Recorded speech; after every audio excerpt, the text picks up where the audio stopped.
पटेल की समझदारी से पाक के हाथ से निकला लक्षद्वीप। सरदार पटेल की सूझबूझ का दुनिया ने माना लोहा।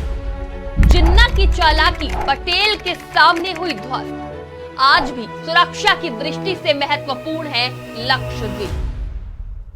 लोग समुद्र किनारे बीच पर अपनी छुट्टियां बिताने विदेश जाते हैं, लेकिन क्या आपको पता है कि हमारे देश भारत में भी एक द्वीप है? जी हाँ, हम बात कर रहे हैं लक्षद्वीप की। पर क्या आप जानते हैं कि ये भारत का हिस्सा कैसे बना और इसका श्रेय किससे जाता है? भारत पाकिस्तान विभाजन के दौरान जिन्ना चाहते थे कि हैदराबाद, कश्मीर और जूनागढ़ मुस्लिम बहुल होने की वजह से उनके देश में शामिल हो जाएं। लेकिन सरदार पटेल की हिम्मत और सूझबूझ ने इन रियासतों को भारत से अलग होने से रोक लिया। जब ये बड़े सूबे भारत में मिलाए जा रहे थे, उस दौरान लक्षद्वीप बचा हुआ था। असल में दूर दराज होने की वजह से उस पर दोनों में से किसी देश का ध्यान तुरंत नहीं गया।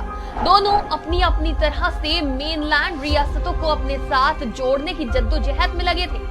सरदार पटेल ने अपनी दूरदर्शिता से 550 के करीब रियासतों को भारत में मिला लिया था। 1947 में अगस्त का आखिर का समय होगा जब दोनों ही देशों की इस पर नजर पड़ी। व्यापार व्यवसाय से लेकर सेफ्टी के लिहाज से भी ये द्वीप समूह काफी जरूरी था।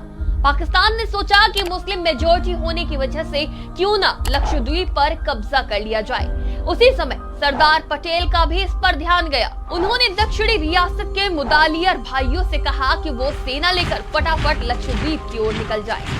रामास्वामी और लक्ष्मण स्वामी मुदालियर वहां पहुंचे और तिरंगा फहरा दिया।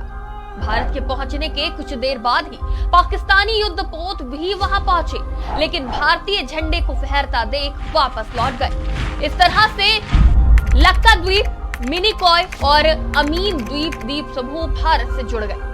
सही समय पर सरदार पटेल के सही फैसले की वजह से ही लक्षद्वीप भारत का हिस्सा बना। 36 छोटे छोटे द्वीपों का ये समूह भारत की सुरक्षा की दृष्टि से भी काफी महत्वपूर्ण माना जाता है। अंडमान और निकोबार द्वीप प्रशांत से हिंद महासागर में एंट्री और एग्जिट पॉइंट है, उतना ही अहम रोल लक्षद्वीप का भी है। ये अरब सागर में वेंटेज पॉइंट की तरह काम करते हैं, मतलब यहाँ से दूर दूर तक के जहाजों पर नजर रखी जा सकती है। चीन के बढ़ते समुद्री दबदबे के बीच भारत लक्षद्वीप में मजबूत बेस तैयार कर रहा है, ताकि समुद्र में हो रही एक्टिविटी पर नजर रखी जा सके, जिसका श्रेय आज भी सरदार वल्लभ भाई पटेल को जाता है। डेस्क रिपोर्ट, आज की खबर।